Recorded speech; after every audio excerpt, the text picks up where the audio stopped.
আসসালামু আলাইকুম। আরবি শিক্ষা বেসিক কোর্সে আপনাদের সবাইকে স্বাগতম। যারা আরবি শিখতে চাচ্ছেন, কোরআন তেলাওয়াতের পাশাপাশি কোরআনের অর্থ শিখতে চাচ্ছেন, তারা আমার সাথে আরবি শেখা শুরু করতে পারেন। ইনশাল্লাহ আপনাদেরকে বেসিক থেকে অ্যাডভান্স পর্যন্ত নিয়ে যাব। আপনারা আশা করছি যদি আমার সাথে আরবি শেখা শুরু করেন, আপনারা অনেক ভালো কিছু পাবেন ইনশাল্লাহ। তো স্ক্রিনে যে একটি বই দেখতে পাচ্ছেন, আত-তরিকু ইলাল আরাবিয়্যা, এটা হচ্ছে আল জুজউল আউয়াল, প্রথম খণ্ড। তালিফ হচ্ছে আবু তাহের মিসবাহ, এটার মুসান্নেফ আর কি, লেখক আবু তাহের মিসবাহ লেখক। তো এই বইটা যদি আপনারা নিতে চান, যে কোনো ইসলামিক লাইব্রেরিতে আপনারা পেয়ে যাবেন। এই বইটি যদি কিনে নিতে চান, তাহলে সেখানে গিয়ে বলবেন এসো আরবি শিখি, প্রথম খণ্ড দেন, তাহলে আপনাকে দিবে তারা। তো এখানে এই বইটির দাম হয়তো 1 থেকে 150 টাকা নিতে পারে বা 200 টাকা নিতে পারে, এমনই হবে আর কি। তো যে কোনো ইসলামিক বই লাইব্রেরিতে গিয়ে যদি আপনারা বলেন এসো আরবি শিখি, বইটি দেন, তাহলে আপনাদেরকে দিবে। তো এই বইটিতে আপনার পেজ আছে 446টা পেজ। এখানে যদি আমরা একটু লক্ষ্য করি, এখানে দেখেন 446টা পেজ। তো আমাদের এই প্লেলিস্টে এই কোর্সের মধ্যে আমরা 446টা পেজ সম্পূর্ণ করার চেষ্টা করব। তো এটা হচ্ছে একটা বেসিক কোর্স, আরবি শিক্ষা বেসিক কোর্স। এখানে অ্যাডভান্স কোনো কিছু শেখানো হবে না, এখানে সিম্পল ছোট ছোট জিনিস নিয়ে আলোচনা করা হবে। এখানে ওয়ার্ডের শব্দের অর্থ এগুলো নিয়ে আলোচনা করা হবে। দেন এখানে হাজা, হাজহি, ইহা, এই ছোট ছোট বিষয়গুলো এবং ছোট ছোট বাক্য শেখানো হবে। তো আপনারা যারা আরবি শিখতে ইচ্ছুক, আরবি শিখতে চাচ্ছেন, কোরআন তেলাওয়াত তো করেন, কোরআন তেলাওয়াত আশা করছি আপনারা পারেন, কারণ এই কোর্সটি তাদের জন্য যারা কোরআন তেলাওয়াত জানে। যারা কোরআন তেলাওয়াত না জানে তারা এই কোর্স করে কোনো উপকৃত হতে পারবে না। অন্তত আপনাকে কোনো আরবি দেখে দেখে পড়তে শিখতে হবে। আপনি আরবি এখানে দেখেন জের জবর সারা, এই যে এখানে কিন্তু জের জবর নাই। তো আরবির মূলই হচ্ছে জের জবর থাকবে না, এটা স্বাভাবিক। যারা অর্থ জানে তারা জের জবর ছাড়াই পড়তে পারে।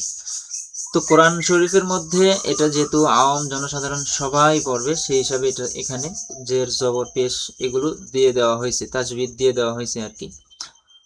তো আপনাকে এই কোর্সটি কন্টিনিউ করার জন্য অন্তত জের জবর এর সাথে আপনি আরবি পড়তে পারেন, এতটুকু যোগ্যতা আপনার থাকতে হবে। আপনি, মোট কথা হচ্ছে আপনি কোরআন তেলাওয়াত জানেন, তাহলেই আপনি কোরআন শরীফ দেখে দেখে পড়তে পারেন। যদি এতটুকু যোগ্যতা আপনার হয়, তাহলে এই কোর্সটি কন্টিনিউ করবেন, অন্যথায় সময় নষ্ট হবে, অন্যথায় কন্টিনিউ করার কোনো প্রয়োজন নেই, কোনো দরকার নেই। তো চলুন আমরা শুরু করি। আমি ধরে নিচ্ছি আপনারা যে কোনো আরবি জের জবর পেশ এর সাথে আপনারা পড়তে পারেন, আরবি দেখে দেখে পড়তে পারেন, কোরআন তেলাওয়াত জানেন, তো আমি ধরে নিলাম। তো চলুন শুরু করি। তো আমরা এখন আছি 15 নম্বর পেজে, যেখানে দেখতে পাচ্ছেন এখান থেকে আদ-দারসুল আউয়াল, প্রথম পাঠ শুরু। আর এগুলো হচ্ছে লেখকের কিছু কথা, উপদেশ, নসিহত, এরকম। তো আমরা 15 নম্বর পেজে চলে আসব। আদ-দারসুল আউয়াল, হ্যাঁ 15 নম্বর পেজ, প্রথম পাঠ। তো চলুন শুরু করি। প্রত্যেকটা ভিডিও আমি 25 থেকে 30 মিনিটের মধ্যে রাখার চেষ্টা করব। তো আমাদের প্রথম পাঠ আমরা এখন শুরু করব। তো এখানে দেখেন কিতাবুন, একটি বই। এখানে কাফ জের কি, তা আলিফ জবর তা, বা দুই পেশ বুন, কিতাবুন এইভাবে আপনাদেরকে বলা হবে না। তারপরে বাম পাশে দেখেন কলামুন, একটি কলম, কফ জবর ক, লাম জবর লা, মিম দুই পেশ মুন, কলামুন, এভাবে আপনাদেরকে শেখানো হবে না। আশা করছি আপনারা এভাবে পারেন, এভাবে জানেন, কোরআন তেলাওয়াত আপনারা করতে পারেন। সেই হিসাবে আমি শুধু এভাবে শেখাবো। কিতাবুন, একটি বই, তারপর হচ্ছে দ্বিতীয় নাম্বার পর বাম পাশে কলামুন, একটি কলম, তারপর হচ্ছে কুরসিয়ুন, একটি চেয়ার, তারপর হচ্ছে বাইতুন, একটি ঘর, বাইতুন একটি ঘর, কুরসিয়ুন একটি চেয়ার, বাইতুন একটি ঘর। আরবিতে ওয়াহেদ তসনিয়া জমা, মানে এক, দুই, দুইয়ের অধিক, এমন আর কি। তো এখানে কুরসিয়ুন একটি চেয়ার, এখানে দুই করতে গেলে কুরসিয়ানে এমন বলতে হবে আর কি। তো এগুলো আমরা পরে শিখবো, এগুলো অ্যাডভান্স কিছু। তো আমরা শুধু এভাবে এই শব্দের অর্থগুলো মুখস্থ করব। কুরসিয়ুন একটি চেয়ার, বাইতুন একটি ঘর। তারপরে হলো বাবুন একটি দরজা, বাবুন একটি দরজা। মিসবাহুন একটি বাতি। এখানে দেখেন মিসবাহুন একটি বাতি, মিম সদ জের মিস বা আলিফ জবর বা, হা দুই পেশ হুন, মিসবাহুন একটি বাতি। তারপর হচ্ছে জিদারুন একটি দেয়াল, জিদারুন অর্থ দেয়াল। সারিরুন একটি খাট। এই সবগুলো শব্দ হচ্ছে এক বচন, এই কারণে সবগুলো শব্দের সাথে একটি একটি করে লাগিয়ে দেওয়া হয়েছে আর কি। সারিরুন মানে খাট, তো যেহেতু এখানে এক বচন সেই হিসাবে একটি খাট এভাবে বলা হয়েছে। তো এই শব্দগুলো তো অবশ্যই আপনাকে মুখস্থ করতে হবে। এগুলো যদি মুখস্থ না করেন সামনে এগিয়ে কোনো লাভ নেই। আপনাকে এই শব্দগুলো খুব সুন্দরভাবে মুখস্থ করতে হবে। তো কিভাবে মুখস্থ করবেন? কিতাবুন একটি বই, কলামুন একটি কলম, কুরসিয়ুন একটি চেয়ার, বাইতুন একটি ঘর, বাবুন একটি দরজা, মিসবাহুন একটি বাতি, জিদারুন একটি দেয়াল, সারিরুন একটি খাট, এভাবে করে মুখস্থ করবেন। এখানে বেশি শব্দ নাই, এখানে ডান দিকে আছে 4টা, বাম দিকে আছে 4টা, এই 8টা শব্দ। এটা মুখস্থ করতে বেশি সময় লাগবে না, আশা করছি আপনারা পারবেন। তারপর নিচে দেখেন ইসমি ইশারা আছে। ইসমি ইশারা কি কি এটা এখন জানার দরকার নেই, শুধু আমি যেভাবে বলবো সেভাবে মুখস্থ করবেন। হাজা হাজহি, ইহা এটি, ইহা এটি, হাজা হাজিহি। হাজা হলো মুজাক্কার, মুজাক্কার হলো পুরুষদের জন্য ব্যবহার করা হয় হাজা, মানে পুলিঙ্গ আর কি যেটা বলি। আর হাজিহি হচ্ছে মুয়ান্নাস, এটা স্ত্রীলিঙ্গের জন্য ব্যবহার করা হয়। তো হাজা মেলের জন্য ব্যবহার করা হয়, হাজিহি ফিমেলের জন্য ব্যবহার করা হয়। তারপরে বাম দিকে দেখেন জালিকা তিলকা, উহা সেটি। তো প্রথম ডান দিকেরটা হাজা হাজিহি ইহা এটি, এটা হচ্ছে নিকটবর্তী কোনো কিছুকে যখন ইশারা করা হয়, নিকটবর্তী কোনো, যে হাজা কলামুন এটি একটি কলম, মানে আমার কাছের কলম আর কি। আর জালিকা তিলকা উহা সেটি, এটা দূরবর্তী কোনো কিছুর দিকে ইশারা করা হয়। তো জালিকা এটা হচ্ছে মেলের জন্য, আর তিলকা হচ্ছে ফিমেলের জন্য, এগুলো খেয়াল রাখবেন। এটা মুজাক্কার আর তিলকা মুয়ান্নাস, আরবিতে বলে মুজাক্কার মুয়ান্নাস। তো তিলকা জালিকা, জালিকা তিলকা উহা সেটি। তো এখানে দুইটা জিনিস, একটা হচ্ছে হাজা হাজিহি ইহা এটি নিকটবর্তী, আর বাম পাশেটা হচ্ছে জালিকা তিলকা উহা সেটি, এটা হচ্ছে দূরবর্তী। তো এখানে দেখেন হাজা কিতাবুন, ইহা একটি বই। কিতাবুনের অর্থ আমরা কি পড়ছিলাম উপরে, কিতাবুন একটি বই। তো এখানে যদি হাজা কিতাবুন লিখি, ইহা একটি বই, হাজা অর্থ কি ইহা, কিতাবুন অর্থ বই, একটি বই। তো হাজা কিতাবুন, ইহা একটি বই। জালিকা কলামুন, উহা একটি কলম। জালিকা এটা দূরবর্তী কোনো জিনিস, মানে উহা ওই জিনিস বোঝানোর জন্য ব্যবহার করা হয়। তো কলামুন অর্থ কলম পড়ছিলাম আমরা, একটি কলম। তো জালিকা কলামুন, উহা একটি কলম। তারপর নিচে দেখেন হাজা কিতাবুন, এখানে কত সুন্দরভাবে লিখে দেওয়া হয়েছে, মানে হাজা যেখানে ব্যবহার করা হবে, এই যে বইটা, যে বইটা কিন্তু কাছে। আর হচ্ছে জালিকা কলামুন উহা, কলমটা কিন্তু একটু দূরে, মানে এটা দিয়ে এটাই বোঝানো হয়েছে হাজা এটা নিকটবর্তী কোনো জিনিসকে ইশারা করার জন্য ব্যবহার করা হয়, আর জালিকা দূরবর্তী কোনো জিনিসকে ইশারা করার জন্য ব্যবহার করা হয়। তাহলে এখানে দেখেন হাজা কিতাবুন, ইহা একটি বই, আর জালিকা কলামুন, উহা একটি কলম, মানে দূরবর্তী কোনো কিছু। হাজা মসজিদুন, এই যে মসজিদুন অর্থ হলো মসজিদ, হাজা মসজিদুন, ইহা একটি মসজিদ, মানে নিকটবর্তী আর কি। আর এটা হচ্ছে দূরবর্তী। জালিকা বাইতুন, বাইতুন অর্থ কি পড়ছিলাম, বাইতুন একটি ঘর, এই যে উপরে দেখেন বাইতুন একটি ঘর। জালিকা যেহেতু দূরবর্তী কিছুর জন্য বোঝানো হয়, জালিকা বাইতুন, উহা একটি ঘর। তো শুধু ভিডিও দেখলেই হবে না, আপনাদের প্র্যাকটিস করতে হবে, এগুলো মুখস্থ করতে হবে, পড়তে হবে, অনেক বেশি বেশি পড়তে হবে, পড়ার সাথে সাথে লিখবেন। শুধু পড়লেই হবে না, লিখতে হবে। যদি আপনি জিনিস যেটা পড়বেন ওইটা যদি লিখেন, তাহলে আপনার স্টাডিটা, আপনার পড়াশোনাটা একটু মানে কমপ্লিট হলো, সম্পূর্ণ হলো আর কি।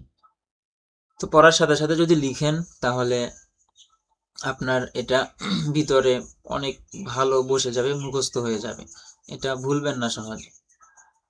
তো আচ্ছা, পড়ার সাথে সাথে আপনারা একটা খাতা বানাবেন, খাতার মধ্যে লিখবেন। তো এখানে দেখেন হাজা বাবুন, ইহা একটি দরজা। তো বাবুন অর্থ আমরা কি পড়ছিলাম? বাবুন দরজা। এই যে দেখেন সামনে কিন্তু জের জবর সারা আসতেছে, আপনাদেরকে জের জবর সারাই পড়তে হবে।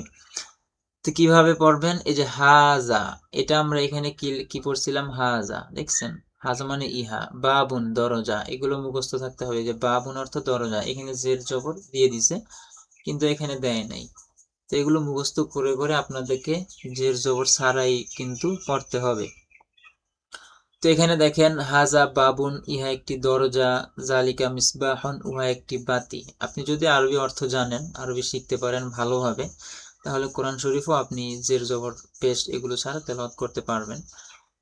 মূলত কোরআন শরীফ জের জবর পেশ এগুলো তো দেওয়া হয়েছে যাতে সবাই পড়তে পারে, যারা অর্থ জানে তারাও পড়বে, যারা অর্থ না জানে তারাও পড়বে। সেই হিসাবে সেই দিকে লক্ষ্য করেন যাতে তাদের সহজ হয় পড়তে, সেই হিসাবে দেওয়া হয়েছে। তো আপনি যদি আরবি অ্যাডভান্স শিখেন, বেসিক, আজকের ভিডিও হচ্ছে বেসিক, এই প্লেলিস্টটা হচ্ছে বেসিক প্লেলিস্ট থাকবে, আরবি শিক্ষা বেসিক কোর্স। তো আপনারা এই কোর্সটি যদি কন্টিনিউ করেন, সম্পূর্ণ করেন, কমপ্লিট করেন, তাহলে অ্যাডভান্স কিছু শিখতে আপনাদের কোনো কষ্টই হবে না, খুব সহজে আপনারা শিখতে পারবেন।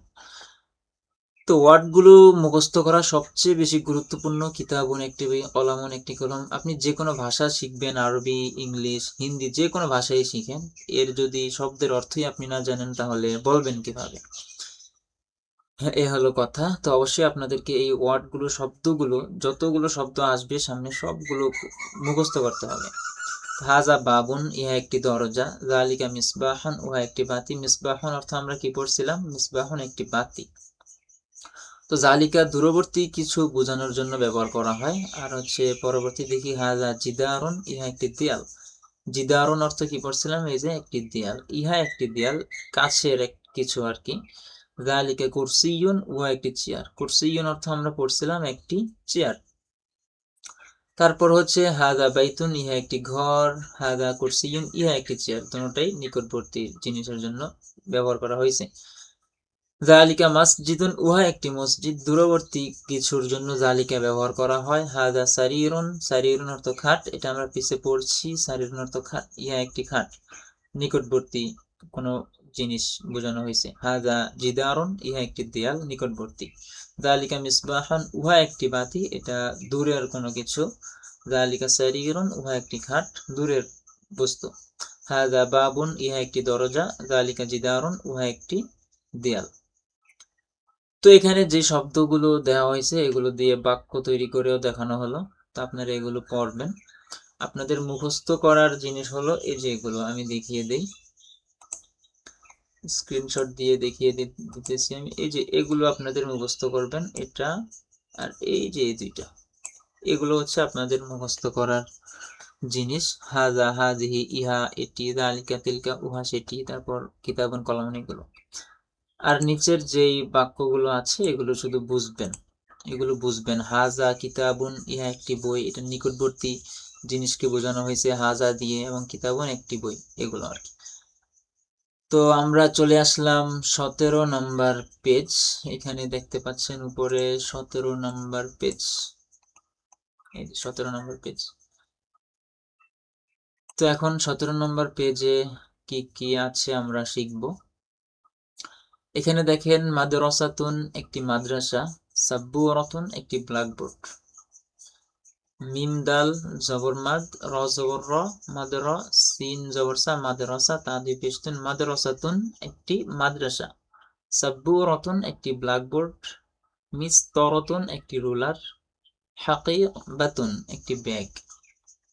মিসতরাতুন একটি রুলার, হাকিবাতুন একটি ব্যাগ, কুররাসাতুন একটি খাতা, কুররাসাতুন একটি খাতা, তাওবিলাতুন একটি টেবিল, তাওবিলাতুন অর্থ একটি টেবিল, হুজরাতুন গুরফাতুন একটি কামরা।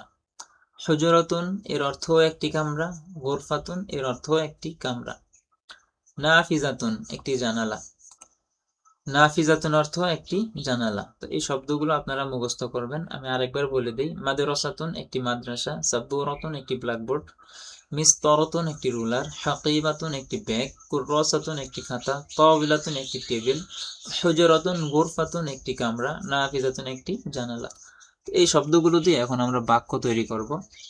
এখানে দেখেন হাজা মাদ্রাসাতুন, ইহা একটি মাদ্রাসা, হাজিহি মাদ্রাসাতুন, ইহা একটি মাদ্রাসা। তো আমরা উপরে যেই হাজা জালিকা পড়ছিলাম এগুলো হচ্ছে মুজাক্কার, মেলের জন্য ব্যবহার করা হয়েছে।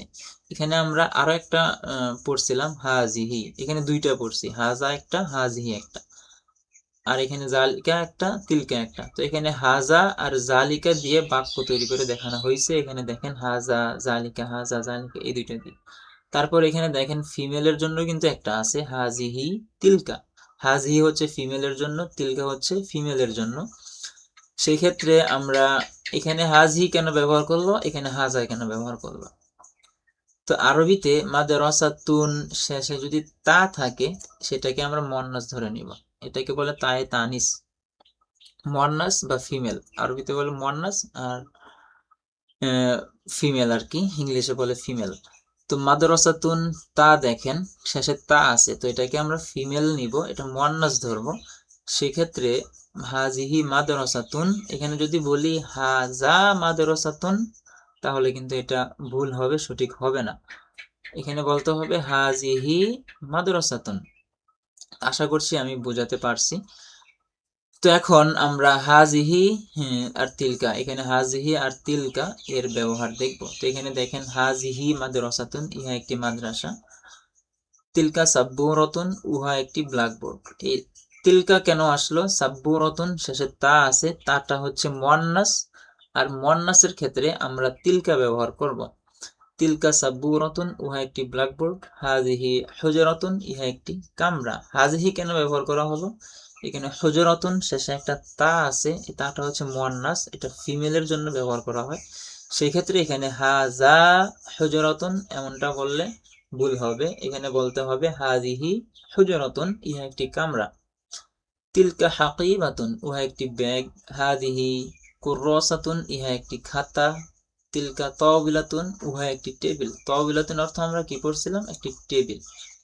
হাদিহি মিসতরাতুন, ইহা একটি রুলার, হাদিহি সাব্বুরাতুন, ইহা একটি ব্ল্যাকবোর্ড, তিলকা নাফিজাতুন, উহা একটি জানালা। এখানে দেখেন নাফিজাতুন একটি জানালা, হাদিহি তাওবিলাতুন, ইহা একটি টেবিল। তারপর নিচে যদি আসি, তিলকা মিসতরাতুন, উহা একটি রুলার, তারপর হচ্ছে তিলকা কুররাসাতুন, উহা একটি খাতা। এটা হচ্ছে খাতা মানে দূরবর্তী জিনিস, আর হচ্ছে হাদিহি হাকিবাতুন, ইহা একটি ব্যাগ।